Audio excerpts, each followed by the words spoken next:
welcome to another episode of SyncRiffs. My name is Charles Levan from Blue Buddha Entertainment, LA-based sync agent, where every week we bring in amazing guests to chat about sync and the music industry. And joining us today is a very special guest, veteran music supervisor Ann Kline. Good morning, Ann.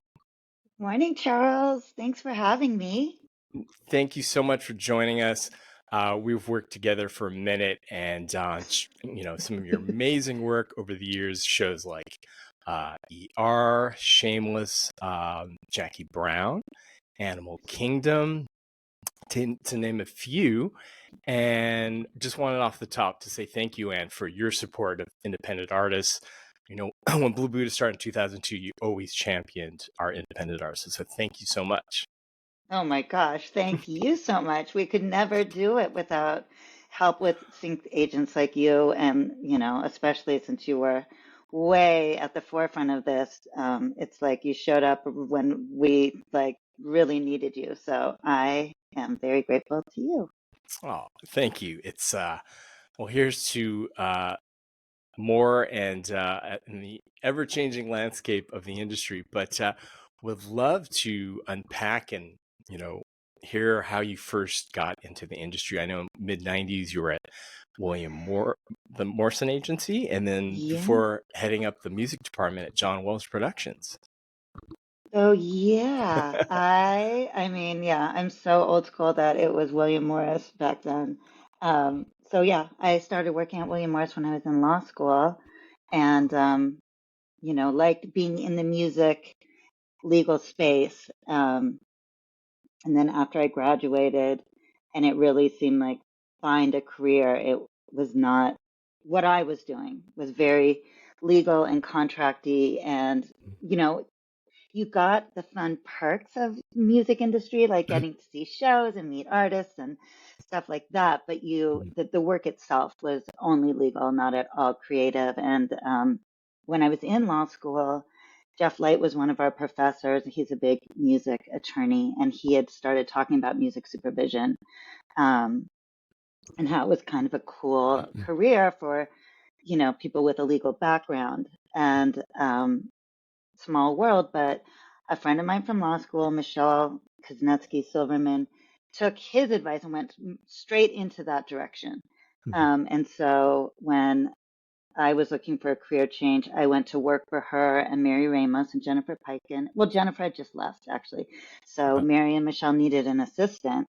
And so I just went and started over as a assistant, and then worked my way up to coordinator, which is when I got to do, projects like Jackie Brown with them. Trust me, I was a coordinator. I did not have, I cannot take credit for much. And then started supervising my own films under their banner, and then did a pilot for John Wells, and we just had so much fun. And he's such a lover of music, and he was really at the forefront of saying, I want music and television to be as good as music and films, which really wasn't the standard back then. Music and TV was rarely featured in some of his shows. Like he did China Beach, which has an amazing Motown soundtrack. But few shows did that. So anyway, he said, why don't you come work for me? I have a bunch of shows. And that's what I did. And it's been just such a wonderful ride with him since then. I still get to work on his projects, although I'm independent now. But it's just, there's so much great TV. And I got to be at the beginning of TV really making that change, with shows like The West Wing, where big feature stars were transitioning into these high profile television shows. And it's, the start of the golden age of TV. And it was really exciting and really gratifying putting music in shows like that. And it was a great learning experience because so much was changing, just like so much is changing now. But it was a big change throughout the late 90s till now. So that's sort of how I got in. It was a weird way, but also music supervision back then wasn't the career it is now. There were, 10 music supervisors. There were still the studio people and then a few independents. Nothing like there is now. So Mm. I got in at a good time, I think. So it sounds like, Anne, your love of music came first, and then TV, the media side, chicken or the egg? Because I know some supervisors, yeah. What sort of. You know what? I just grew up in the kind of house where you get a job, you know? I mean, my parents just didn't think of, I just was never brought up to think that a fun job could also be your job, you know, provide a good enough living. It just, you know, I went to law school because I had to. Yeah. Uh, so it just wasn't until Jeff Light spoke about this, I didn't really think about it. So I grew up loving music. I have three older brothers Mhm. who all have completely different tastes in music. And so idolizing them and always going into their rooms and stealing their albums. My parents also both had entirely different tastes in music. You know, my dad loved classical, my mom loves musicals, my oldest brother loved Dylan, the next one Mm. down loved the Clash and the Sex Pistols, the next one down loved Springsteen. Yeah. So, and I loved disco, you know, Mm. and they'd make fun of me. And so there was every kind of music in my house, and I grew up with movies, all the John Mhm. Hughes movies, and to realize that was a job that I could be part of was mind blowing. And then to actually start to do it, it just was so much fun. So maybe my love of music, it's probably equal because I also have to say Sure. I loved law school and I love Yeah. problem solving. And there's a Yeah. big part of that in music supervision. There's so much Mhm. research, there's so Mhm. much paperwork. So it's a great combination of those two things. Well said, because that's, I think, a big point, in talking with your fellow colleagues on other episodes is there's the creative aspect and then the clearance and, publishers, splits, and, that side that it has to be done. And if you don't cross your T's and dot your I's and have those connects with publishers and labels, it can be not fun. Not fun, really devastatingly stressful. Organized chaos. But Yeah. so, and I think that's a good segue with the traditional formats and shows that you were working on. And then with the advent of streaming content, a lot more shows, but yet less episodes and a shorter window, less seasons. I mean, sure, depending. I know Mhm. some go on for obviously for a very long time, but streaming changed so much. So, yeah, fewer episodes. But I was sort of used to that because cable, I started working on a lot of cable shows. I mean, Shameless went for 11 seasons, but it was a Showtime show, Warner Brothers for Showtime. Mhm. Um, and and Shameless, I think it did 12 episodes a season, sometimes extras. Animal Kingdom did 13, I believe. Mhm. Um, and it went for a long time too. Though, but those are both John Wells shows, which are always there. It's just such a pro level of producing. Yeah. So they were so well organized. They were Mhm.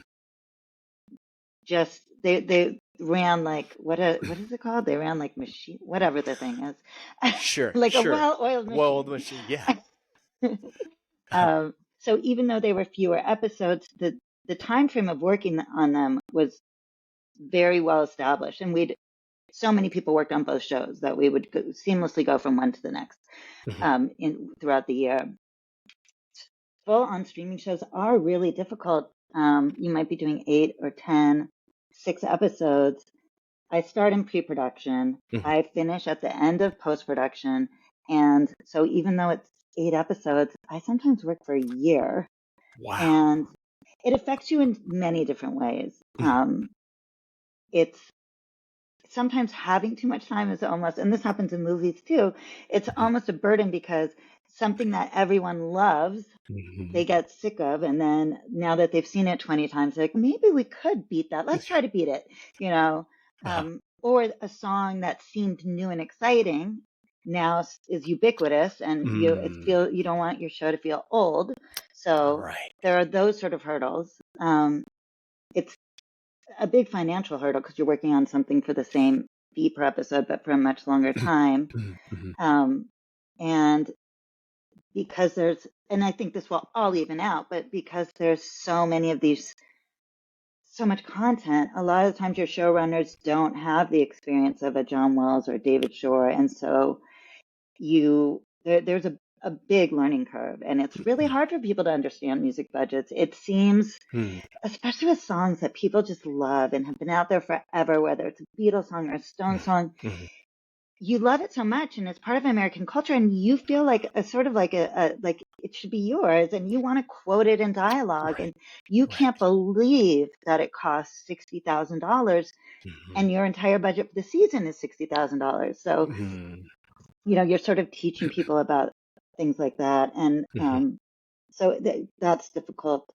It also, when you're working on a network show or a show where the air dates, you can really tie into music release dates, which helps on the marketing side on both sides. It mm, helps the artist, it helps the show because a lot of times the labels and the artists want that promotion for their release. mhm. But if you don't know your air date, there's nothing there you can't tie in, and so that's really difficult for especially with the majors where you Mhm, could use this new artist this week. That's great, and mhm, sometimes we can do things like that on The Good Doctor, but mhm. it's really almost impossible because even streamers that come back, they don't.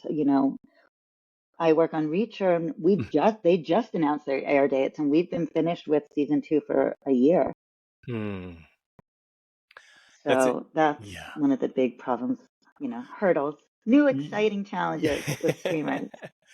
No, that's you touched on some great points there, Ann, because mid '90s I was at EMI Capital for the reissue label, The Right Stuff Records, and I remember down the hall it was Eddie Lambert and Seth Berg. Ah! So yeah, so got to work with Bobby Womack with Al Green catalog, and crossing 110th Street and Jackie Brown and Mary Yes. Ramos. I'm sure calling Eddie and say, "Hey, let's get a quote on this." And but the catalogs of all these rich label high records and yeah, and I know Tarantino was that love of old soul and Oh my God. When it was written into the script and when you read it, it was so perfectly described. And then when you saw it, it was even better. His ability to write yeah. music into scenes is just incredible.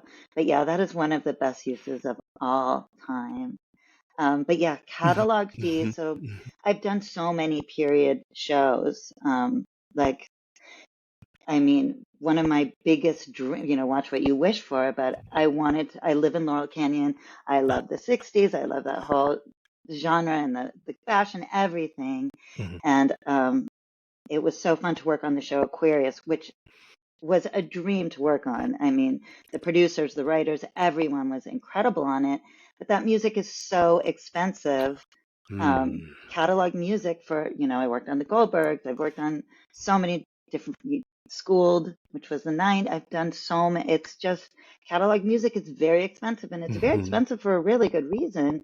It it brings you right back to that time and place, or a feeling that is shared. It gets you right there. And so people will be so frustrated that the song costs $60,000, but then you try to replace it and you understand why it costs $60,000 because it is somehow irreplaceable. Yeah. It's really interesting. But luckily, especially on Aquarius, John McNamara and Sarah Gimbel were such lovers of music that they took the time to listen to all this indie Yeah.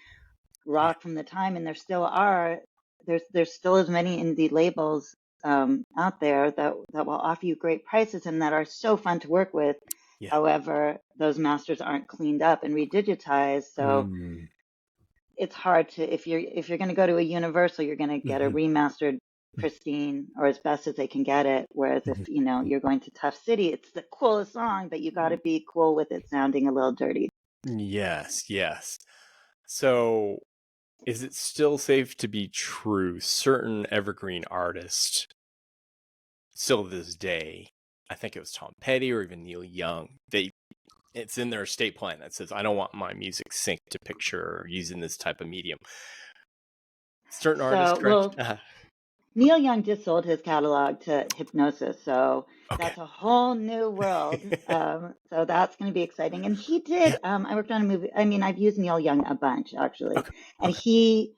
I, the way it was explained to me, I don't know. It's not straight from the horse's mouth, Sure. but was sort of that he's fine with it, but that he has a vision of his songs, and Mm. if you want to create your vision with his songs, then it's a little it's expensive. So it Yeah. wasn't that the answer was no, but I see. it's definitely expensive. And, Mhm. Mhm. people pay it. Hetty's estate, they're also totally cool with syncs. I mean, but also to say to both estates, like they look at every request and Yeah. depending on the scene and Hendrix also, no drugs, no violence. It just Mhm. depends. Right. Hetty's estate is mostly about promotion. They don't want their songs in commercials, Mhm. and Mhm.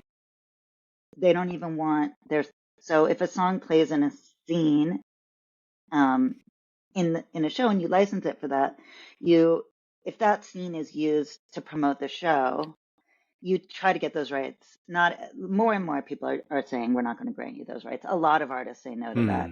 Mm. And they're Mhm. one of them that are like, no, you if you want to use that scene in a commercial, we want either the answer is no, or we want to be paid promo because Correct. you're using Right. our song to sell something. And that's very different Mm. than Mhm. using our song to be part of an artistic vision. Mm. Mhm. And there are two different things. A song, and I'm sure you've had on this podcast people who do advertising, and it's a Mhm. way different world and way different fees and way different um, terms. So Mhm. Mhm. Yeah, no, and I'll have to look it up and put it in the notes, but I think it was an artist that Mark Zuckerberg wanted to license a song for Metaverse, and the artist said, "You could pay me $1 billion." But his thought was, "I'm not going to help Zuckerberg sell another. He's making money off of my song to help his brand." So, like you said, and then it comes down to their own morals or ethical yeah, guidelines. it's art versus commerce. Yeah. So it's the two very different things. And Mhm. then Mhm. within shows, people might be fine with their song playing over a beautiful montage or a wedding scene, but maybe they Mhm. don't want it during a school shooting Yes. Huge or point. while somebody's shooting up or whatever it is. Right. So to your We point, run into those problems a yeah. lot on shows like ER, Third Watch, because we're like, yes, they're shooting up, but the bigger picture Mhm. is that these are heroes saving people's lives. And Mhm. a lot of times you'll send people the scene, or you can have a director write a letter, or Mhm. there's Mhm. you want to explain it. Some people are just a Mhm. hardline no, and some people will Mhm. look at it and say, I can see where this plays in the big picture, and let's do it. Mhm. So yeah, that's television. Correct. If you want to speak about the pacing for TV versus say film. I mean, so every project, every show, they all can be unique in this area. But I can Mhm. say old television, regular network legacy shows where you aired 22 episodes a season, Mhm. it was very fast paced. You'd have a show in pre-production, a show in production, a show in post-production. Mhm. And so say each is about 2 weeks. So from the time you obviously clear everything that's getting shot. Mhm. And so you have a few days to do that because if somebody's going to sing a song on camera, you might have to pre-record it. You have to get the rights. You have to figure out how it's being used. You have to get it to set. You have to have people prepared on set. You might have to hire a choir, whatever it is. So that's Mhm. very fast paced. Then while that episode is shooting, you usually have a little bit of time. Mhm. But then you're working on the episode in post, and that's where scenes come in. You have about 2 weeks till the mix to find the right song. But the scenes are changing and sometimes the Mhm. episode order is changing. So it is very fast paced. Mhm. And shows like, even, we did this in Shameless. It's shot on the Warner Brothers lot, Mhm. but it was set in Chicago. So they'd go to Chicago and you do maybe 2 trips a year. And this happened in ER and it happened in Third Watch. Like you're getting footage from these trips maybe 2 days before the mix, maybe the Oh, day wow. of the mix sometimes, Wow. because they're shooting a bunch of episode exteriors or whatever in another location. It gets here, you have a little bit of time before the mix, and you have to find the right song. And so very fast paced. Yeah. On the other hand, Reacher, they write the whole series in advance Mhm. before they start shooting. You get to make playlists, you get to talk to the director. You have a lot of time to find the music. It's an entirely different time frame. So Yeah. it really depends. And sometimes in films where it seems like you should have it depends when they bring on the music supervisor. So Mm. sometimes you have months to figure it out. Mm-hmm. But then you get to post production, and then sometimes that's just when you come on, and sometimes you're coming on because Right. the audience screenings aren't doing well and they want to try to boost it with music. And then you might just have a really short window there too. Mm. And almost every music supervisor can tell you a scenario where on a mixing stage, everyone said, was this song that was in here? Does this work? And you're changing a song on a mixing stage, or you find out, God forbid, that maybe you're missing a tiny percentage of this song or Mm. something wrong with the rights, and you have to switch a Mm. song on a stage, and you just have an hour to be like, Charles, Yeah. help me. Right. I need a song I can clear right now. We need to replace it. One stop rep. Yeah. Yeah, I think that really paints a good picture, Anne, of the multifaceted at any given moment. You're plate spinning. You have the creative. You're trying to clear the track. So post pandemic, work from home spotting session going in, because I know you used to be on the lot. So how's that dynamic? And I'm sure it has its pros and cons.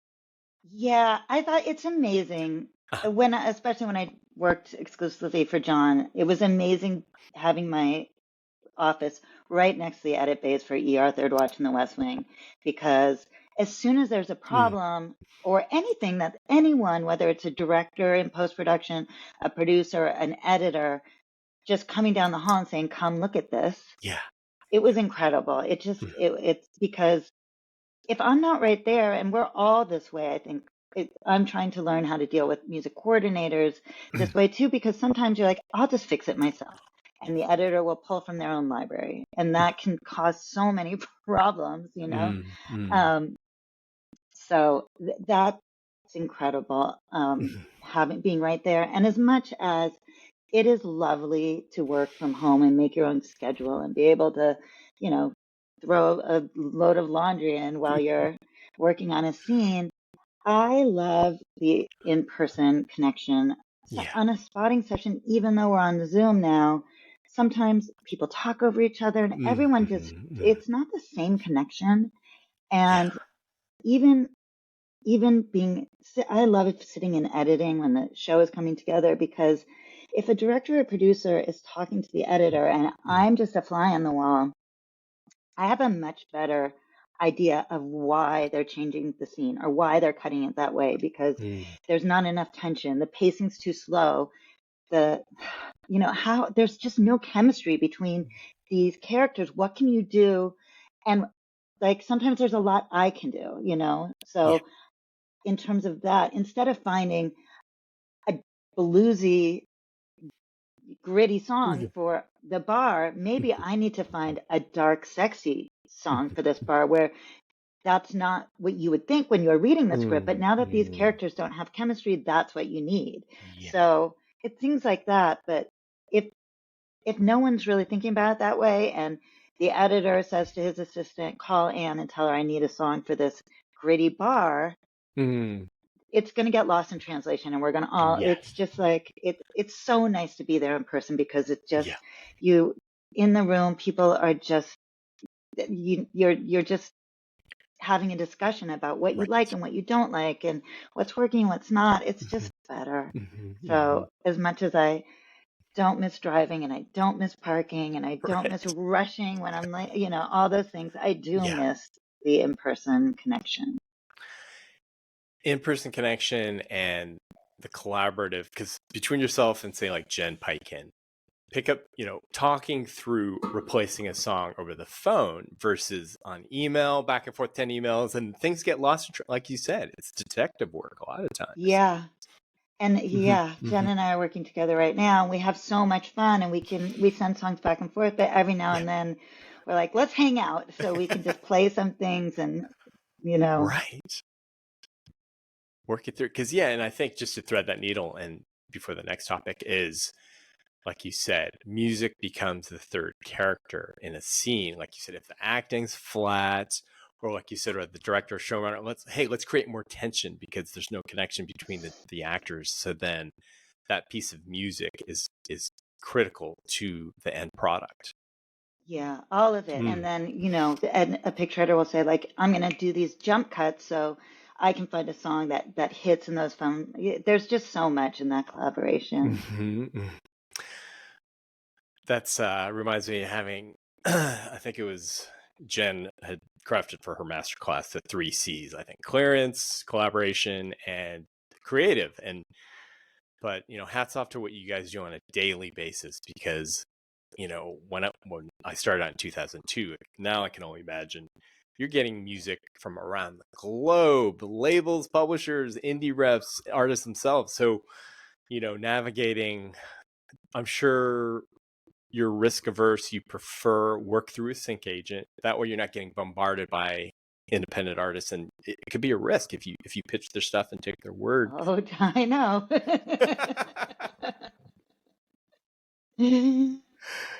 Yeah, we're Uh-huh. so grateful and reliant on trustworthy sync agents. A, to curate for us, people who understand what we're looking for and what these briefs mean, and Mhm. also who won't be annoyed because a lot of times the first brief you send out, you're asking for something and then it's not what you want. I mean, you'll say, I want a gritty, bluesy song for this dive bar. Then you see the scene and you realize what you need instead is a dark, sexy song. So sometimes I come back 2 or 3 times and it's embarrassing. And I'm like, I'm sorry, I know I asked for this. It's the same scene. Now I'm asking for this. Right. So you want people who understand that it's not you, I'm not a moron. I'm just working through it. And people that, know that you're not doing this to waste time. Sure. You're really just working through the scene, and Mhm. understand Mhm. what a brief means and what the keywords are, and, Mhm. and the best way to deliver that music to you through a disco link or whatever, and what Mhm. to Mhm. tag and Mhm. what to include in the metadata and stems or instrumentals or all that Mhm. stuff. So you really want Mhm. a professional on the pitching side who knows all of that. Um, because and when it comes to the rights, it's somebody who's going to put in bold letters, this is a cover, so I'm only repping the master rights, or Mhm. Mhm. Mhm. I have 100% of the recording and 50% of the publishing, but Mhm. Mhm. it's an easy clear. And I would trust Charles if he said it, but I can't trust Right. the person who just emailed me from Scandinavia, because Mhm. if I have the time, I'm happy to work through the process. Sure. But I also, we're not here to teach people Mhm. how to Mhm. license music and what music rights are about. And there's a big misconception from a lot of Mhm. even artists just don't understand. And everyone makes mistakes. And I've gotten things from people I have long-standing relationships with where Mhm. they come back and say, like, this writer didn't tell me that it's a co-write. And because I've worked with you a million times, I believe you. And I'm like, Yeah. I've been in the same position. So, everyone gets misinformation sometimes, and everyone makes mistakes, but you want somebody that is doing the groundwork, and Mhm. Mhm. it's if there's something goes wrong, is going to work with you to fix it. That's all you really ask for, Yes. not like, I messed up, good luck. So, Right. Yeah. there's problem solution. So they're Yeah. either going to help you clear it or help you replace it. Mhm. So you want a trustworthy Mhm. person on the other side of the phone, Mhm. because these are serious, serious legal issues. And Yes. you want somebody, sometimes you'll work with sync agents that are great for other people, but not great for you for whatever reason. You just Mhm. don't make that connection. Mhm. Um, so it's a creative connection and a professional, trust. Hmm. All things that, and I think to thread it to, because I was hearing one of your other podcasts, throughout it all, to remain sane through the ups and downs and peaks and valleys of the madness, meditation.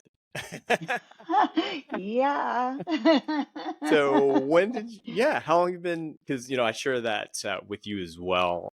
Granted, uh we have a toddler in the house, so he's 3 now, so when I can meditate I Oh, try congrats. to. But yeah, it's, when did you, twice a day, what really I was there? mean, it's Mhm. definitely a roller coaster. I Uh-huh. have better periods and worse periods. And it's something I always loved yoga, and it's, related to that in so many ways, Mhm. the breath work and stuff like that. And aside from meditation, just I need to work out also to feel sane.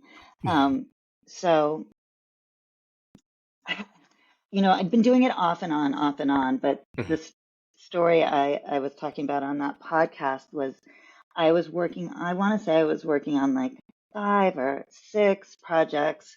They were so big, and I was really losing my mind, and I was like scared. Mhm. So I just made it a point to every morning get up before I looked at my phone, before I did everything, to come upstairs. And I live in Laurel Canyon, and there's a beautiful view. And Mhm. so to sit in this one place, have, um, and I was doing a Oprah Deepak series. Uh-huh. And so I would have some tea and listen to Oprah and Deepak do like a 10-minute thing, and then it would be 10 minutes of meditation. Mhm. And without that sanity, and because I was having panic attacks, I just was living in constant fear, Yeah. and for a good reason. Like things were going wrong, and it was a Mhm. very, very hectic time. And yeah, I had a son that I had to get to school, and when you have kids, there's just so much unpredictability, and when you work in Mhm. TV, there's so much Right. unpredictability. So to have this Yeah. stabilizing Yeah. thing every morning to calm me down, Mhm. make me feel grounded. It Mhm. was just, it really, like, I really feel like it saved my sanity. It saved my Mhm. career. It Mhm. does make you better at Mhm. focusing. And every Mhm. time have a lapse, so many other things lapse also. You get Yeah. into a funk, and Right. you're being bad to yourself, but it's hard to crawl back out. Yeah. And for Yeah. whatever reason, maybe you stop because you're on vacation, and Mhm. but then once you get back, you're jet lagged or whatever it is. It's like, but you need it, and you need to bring it back. Mhm. So I try to keep up with the practice. I am not good at doing it twice a day, though. I really do. When I'm good, I do it in the morning. And during Mhm. the pandemic and during some other times in my life, I've been like, okay, I also have to do this at night. But Mhm. Mhm. I, I mean, maybe it's fine, but I will fall asleep. Like I just, Yeah. but I want to be better, and I want to Right. make my practice longer. And I know now is the time to do it, since we're in this strike, and there is Yeah. extra time. Yeah. So I'm working. I was just talking to someone about I have to work to do that. I Mhm. also Mhm. take these 5-mile hikes with another music supervisor, Oh, and I nice. think that is really beneficial, because Mhm. walking and Mhm. talking is sort of like a meditation. Yeah.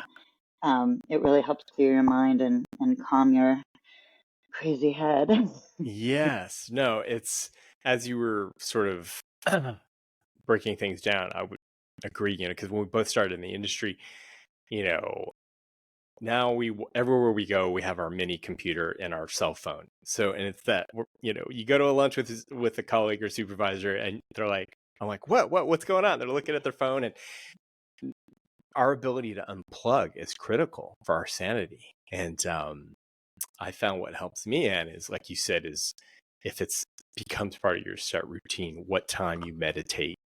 You say 9 o'clock for 10 minutes, and then you set your intention of your day and good things to come. Yeah. And do you use an app, or what kind of meditation do you do? So I used to use an app, and for years I've done martial arts, and then to stay in fit, I do boxing, not sparring, but with a coach, and then they hold the pads up. So that repetition, like you said, it becomes like meditation.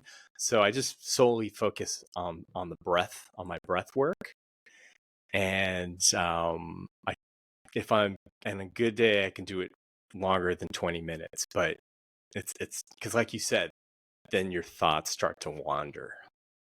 Yeah. I know. I was listening to, I go through different phases with different apps or on my own and different styles of meditation. But Sam Harris had said, like, most people just meditate, their meditation is like sitting with their eyes closed thinking. So I always get so, I'm like, oh, is that what I'm doing? It's so yeah. So I'm better with a mantra or something where I can Ah. really force myself to focus on something. Mhm, mhm. And that's just me. Have you ever tried it with you know calming music or music? Probably then you'll be focused on the music. Or how does? No, the Oprah Deepak one does use Yeah. music. And I do like that. It's not Mhm. music that I mean, it's almost sound effects. Right. I know these, Calm does that, right? With like rain and waves. Yeah. Yeah. No, that's I think, since we're so in tune, and that's the other thing, we listen to so much music in a given day, where having bandwidth to take in more music and then the administrative, then you got to focus on clearing a track. But no, it's fascinating. And then have you ever tried, they call them float tanks, to float? No. I will send you the link. It was big in the 60s, and basically it's a tank with heated water that has Epsom salt. So it's like the Red Sea effect. When you're in there, you feel weightless and you're floating. And in the absence, they call them, it sounds scary, they call them sensory deprivation tanks, but it's no Okay, sound. yes. I Yeah, have heard about this. So you liked it? No claustrophobic panic attack? none. There's a place in Westwood, there's a place in Venice, and uh, Float Lab, I think it's called, and they also make tanks for folks' homes. And Joe Rogan talks about it a lot on his podcast. But I find it's Yeah, I also was just hearing therapeutic about for your, somebody yeah. else who has it in their home. I Uh-huh. don't know, like probably a Jenner or someone. Anyway, and they all the friends go over and float, I guess. Or Yeah, maybe that was a hyperbaric chamber. I don't know. that too. That's the other one. But yeah, so I guess, um, we always like to ask our guest, what's on repeat on your playlist right now? Is there any one big artist that you've come across and you're just blown away? Um, yeah, well, I did. I just saw this incredible showcase. Her name's Ilse, I think Ilsey. And she is going to release an album on Atlant, maybe Elektra. Okay. She was Oh yeah. phenomenal. I mean, she had a way of capturing you. Her songs felt like a California beach at sunset. Like they're beautiful. Her melodies are beautiful, and she has great timing. The lyrics, the whole thing. I mean, it was a showcase that really, truly blew my mind. Mm. So I'm very excited for that to come out. Mm. She has a great cover, actually, of Heart of Gold, since tying it back to Neil. Yeah. Um, Cool. I love her. I love Wise Blood. She's also has like an old soul quality that is gorgeous. Um, at the end of the day, when I'm making dinner or something like that, I've Mhm. been listening to a lot of Hermanos Gutierrez. They're so Ah. good and sexy, Latin guitar music. I Yeah. love them. Mhm. So I know I was supposed to pick one, but I can't pick one. No. And Elsa, she plays the drums and guitar, perhaps? The first artist? Maybe. I know she's been Ah, she's been around as a songwriter. I think she's written on like some Panic at the Disco songs and stuff. When I saw her, I think she just sang. She had okay. a keyboard and a percussionist and a guitar player. Okay. Or was she playing guitar? No, I don't. Anyway, she was really good. Yeah, no, Check her look out. her I up. think it comes out in October, but I'm sure they'll be teasing it. And there must be stuff online. But this album is just gorgeous. There's so much.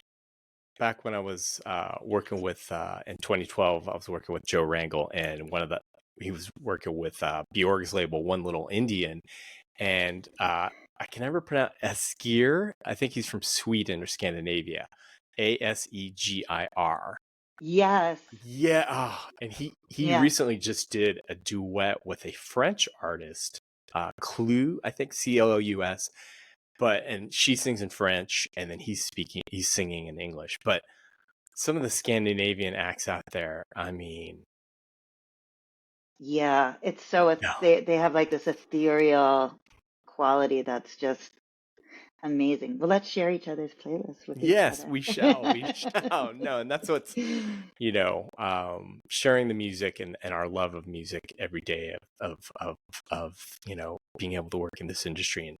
But thank you so much, Ann. I mean, time flies by, and I really appreciate your stopping by and sharing all your knowledge with us. And, here's to the next 6 months with some resolution in sight. From your lips. Yes, fingers crossed. Well, part of our mantra and putting it out in the universe is working through it and being zen and staying positive.